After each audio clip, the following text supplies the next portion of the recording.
Let's get to the story of the day. Story number 1. This is Robbie's experience as described by his mother, Christine. My son doesn't recall the experience itself now that it's been 7 years, but he remembers telling me about it.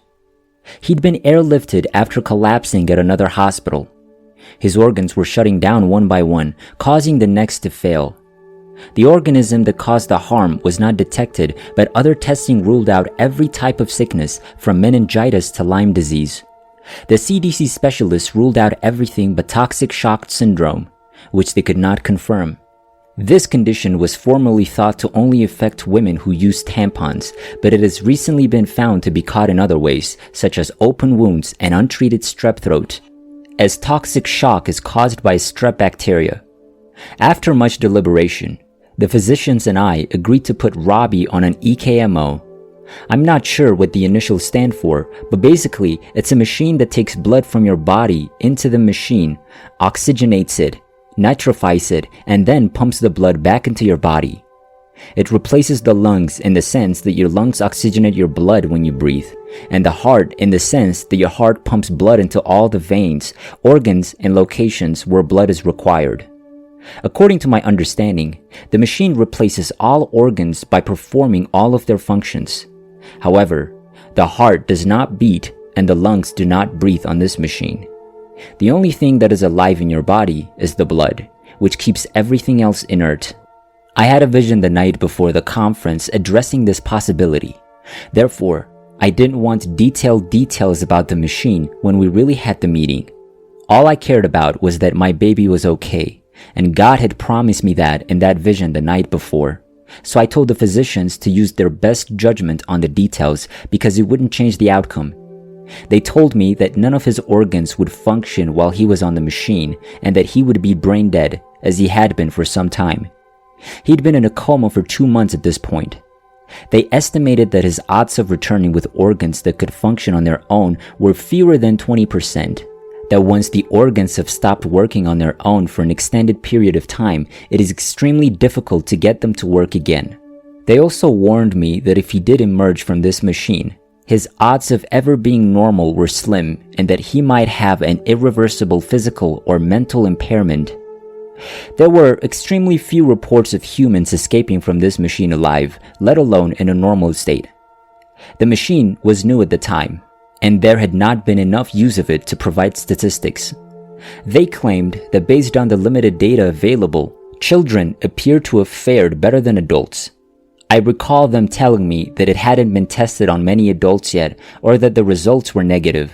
They claim that few, if any, people have emerged normally from the machine, whether adults or children.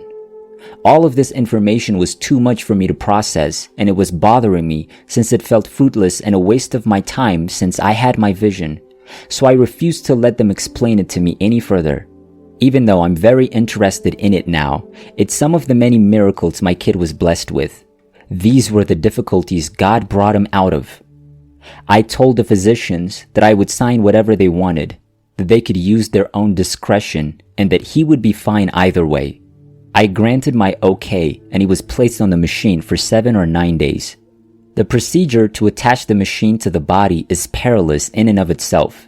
It is hooked up to the body through the arteries in your neck and groin, one where the blood is pumped out, the other where it is pumped back in after it has been treated.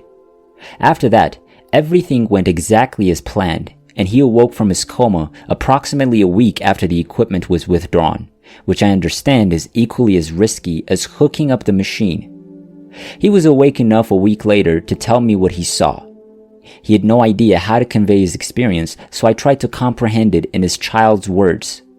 He didn't tell the order about his encounter, but he did say he saw a dazzling light, a pearly gate made of a single pearl, and an angel named Elizabeth with dark, long, stringy hair, but he couldn't remember her face. He claimed she informed him that his nanny needed and loved him. He is the sole grandchild of both his grandmothers and will most likely always be so. He claimed Elizabeth handed him a gift wrapped in brilliant illuminated paper with a gold bow on it, and when he opened it, it revealed a crystal cross that glowed brightly. Then Elizabeth lifted him up and slung him over her head. while Joseph draped the cross over his head to show Jesus. When I asked him what Jesus looked like, he claimed he couldn't see him since he was holding the cross for him to see. That was all he remembered of the encounter, he added. I told the nurses who had grown connected to Robbie about it. According to one nurse, her and her co-workers' experiences, as well as the experiences of multiple doctors, revealed that several children had seen the same angel named Elizabeth. I read another report about a toddler who had an NDE and saw her. One of the doctors also stated that most people, including children who've seen angels, do not die as a result of the experience that caused them to see the angels, but those who saw Jesus perish. I was worried about this since my kid stated he couldn't recall the angel's face, and I'd heard of NDEs where people couldn't remember Jesus' face. When I asked my son how he knew this was an angel, he simply answered, "I knew." I think I didn't believe him, so I asked him several times over the next 2 weeks until it was clear that I was getting on his nerves about it.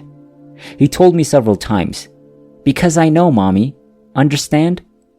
I'm not sure. I didn't want to bother him any longer, so I just left things alone. Then I asked him about it again, but this time I asked him how he knew it wasn't Jesus rather than how he knew it was an angel. Because she had boobies under her gown. Jesus wouldn't have boobies now, would he? He cynically said. He also mentioned that she had a lovely voice.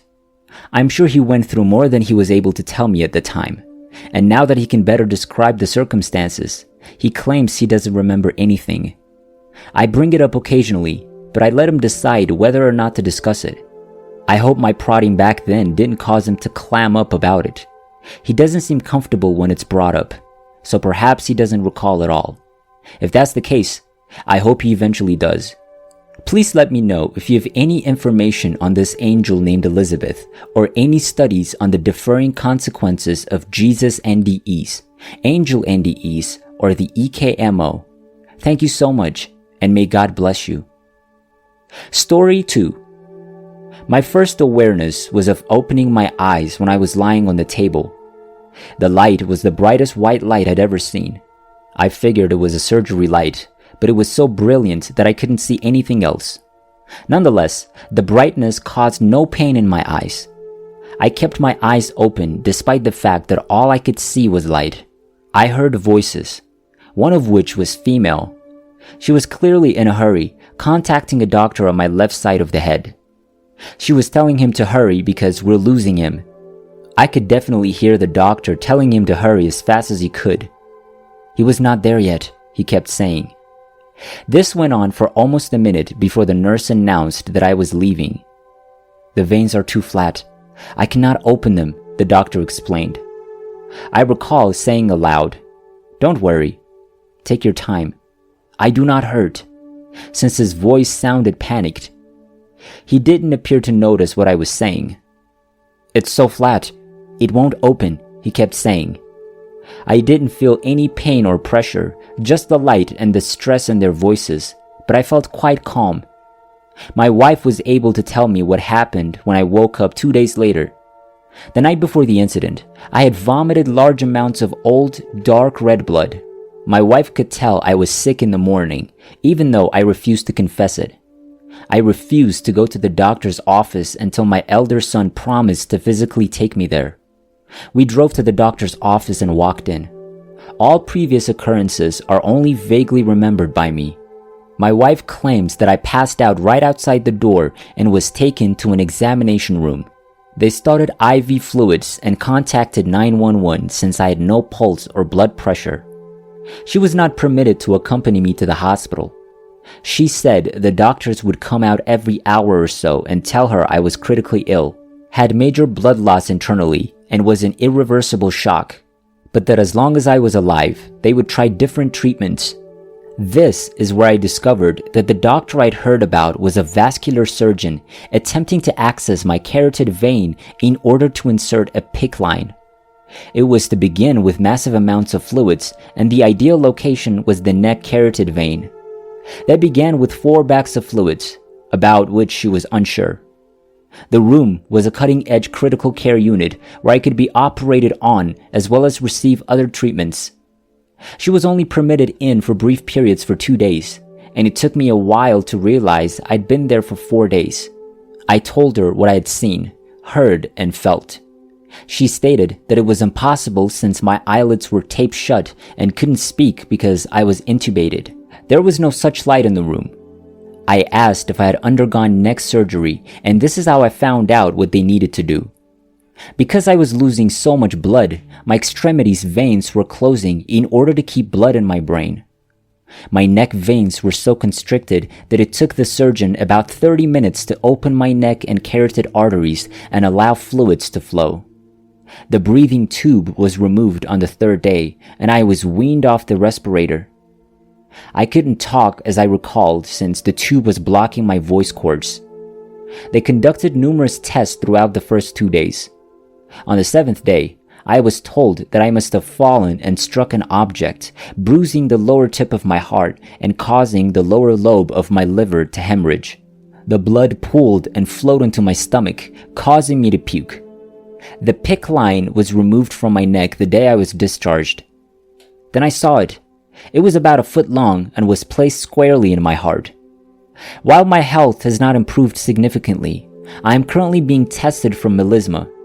If I'm diagnosed, I've decided not to undergo chemotherapy. I'm in excruciating pain due to many major stenotic regions on my spine that are gradually shutting down my bladder and legs, and I'm semi-incontinent due to loss of sensation. Surprisingly, I'm not terrified. The light, while not ecstatic, was nonetheless one of serenity and harmony. It's already been a year, and I've only recently told my wife that. While my recall of the first day was hazy, the day before, the day of the fall, I definitely remember not falling as they claimed. The bleeding seemed really real, but I'm not sure how it happened. Perhaps that was a foreshadowing of my current predicament. I believe this was an NDE. Nevertheless, I would need additional expert viewpoints to determine whether it qualifies. As an aside, as an adolescent, I was told 3 times that I was on the verge of death, yet I have no recollection of any of these incidents. A fall from a 3-story building when I was 10, being hit and thrown 30 feet by a car as a pedestrian when I was 8, and spinal meningitis when I was 5. I don't feel invincible. None of these events occurred during my time.